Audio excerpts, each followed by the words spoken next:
सबसे बड़ी विपक्षी पार्टी है, उस पार्टी को अगर नहीं बचाया गया, अगर बड़े जहाज को नहीं बचाया गया, छोटी छोटी कश्तियां भी नहीं बचेगी।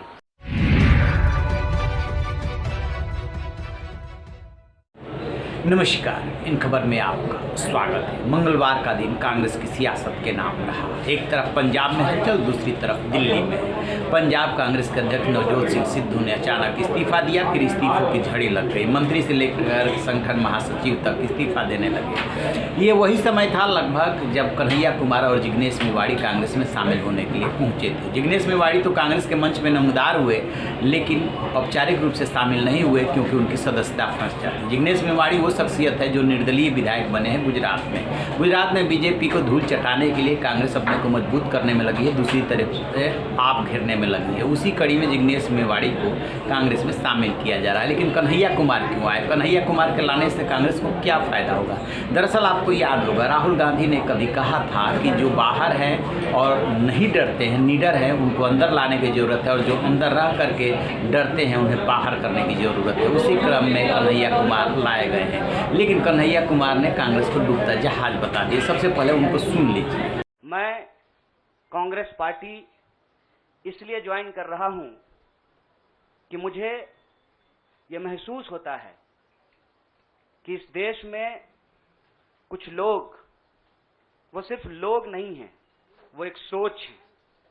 वो इस देश की सत्ता पे न सिर्फ काबिज हुए हैं, इस देश की चिंतन परंपरा, संस्कृति, इसका मूल्य, इसका इतिहास, इसका वर्तमान और इसका भविष्य खराब करने की कोशिश कर रहे हैं।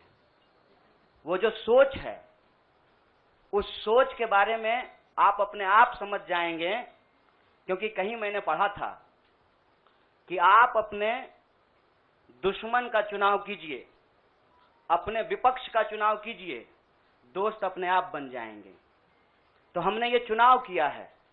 हम इस देश की सबसे पुरानी पार्टी, सबसे लोकतांत्रिक पार्टी, मैं जोर दे करके बोल रहा हूं लोकतांत्रिक पार्टी, ताकि आप लोग परिवारवाद पे सवाल जरूर कीजिएगा। लोकतांत्रिक पार्टी में हम इसलिए शामिल होना चाहते हैं कि हमको लगता है, और सिर्फ हमको नहीं लगता है, इस देश के लाखों करोड़ों नौजवानों को ये लगने लगा है कि अगर कांग्रेस नहीं बचा तो देश नहीं बचेगा। सबसे बड़ी विपक्षी पार्टी है, उस पार्टी को अगर नहीं बचाया गया, अगर बड़े जहाज को नहीं बचाया गया, छोटी छोटी कश्तियां भी नहीं बचेगी। जैसा कि आपने सुना, कन्हैया कुमार कह रहे हैं कि यदि कांग्रेस नहीं बची तो देश नहीं बचेगा, यानी कि कांग्रेस डूब रही है, डूबता हुआ जहाज है, वो उसे बचा लेंगे। तो यही सवाल उभर रहे हैं कि जब वो कांग्रेस में शामिल ही हो रहे थे तो ऐसी बात क्यों कहें? दरअसल वो ये अपने आने का जस्टिफिकेशन दे रहे हैं। कम्युनिस्ट पार्टी ऑफ इंडिया में सीपीआई के नेता थे, कांग्रेस में क्यों आए? उनका कहना ये है कि घर को बचाना है तो पहले घर को ही बचाना होगा। बेडरूम तो घर बचेगा तो बच ही जाएगा, यानी कि सीपीआई जो है बेडरूम है और कांग्रेस घर है। कांग्रेस का औरा बड़ा है, वो सबसे पुरानी और सबसे बड़ी पार्टी है, लिहाजा उसको बचाने के लिए आ गए हैं। उनको लेकर के कांग्रेस में दो ग्रुप बन गए हैं। मनीष तिवारी ने दिन में ट्वीट किया था कि फिर से जो है कम्युनिस्ट इन कांग्रेस जो है पढ़ने की ज़रूरत है। वो कुमार मंगलम की किताब को लेकर के इन पर तंज कस रहे थे। तंज तो कसेंगे ही, क्योंकि वो G23 ग्रुप के अभिन्न अंग है। कन्हैया कुमार और जिग्नेश मेवाड़ी, प्रशांत किशोर के आने को लेकर के G23 की जो मीटिंग हुई थी उसमें दो राय बनी थी। एक राय तो ये थी कि जो विरोध कर रही थी, दूसरी राय ये थी कि पहले आने तो दो।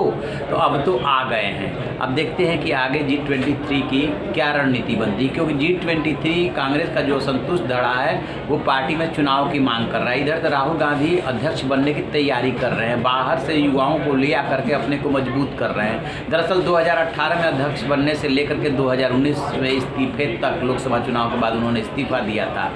उन्होंने जिस तरीके से बूढ़ी ब्रिगेड का सामना किया और जिस तरीके से वो अस्थिर साबित हुए, उसके बाद जो सेकंड इनिंग के लिए उन पर दबाव है या वो खुद भी बनना चाहते हैं, उसके लिए चाहते हैं कि बूढ़ी ब्रिगेड किनारे हो, चाहे कैप्टन अमरिंदर हों, चाहे और नेता हों। उसी क्रम में वो साबित करना चाहते हैं कि मैं मजबूत हूँ, और प्रशांत किशोर, जिग्नेश मेवाड़ी, कन्हैया कुमार जैसे नेताओं को ले आकर के अपने को मजबूत कर रहे हैं। उसके बाद वो अध्यक्ष का चुनाव लड़ेंगे, ऐसा कहा जा रहा है।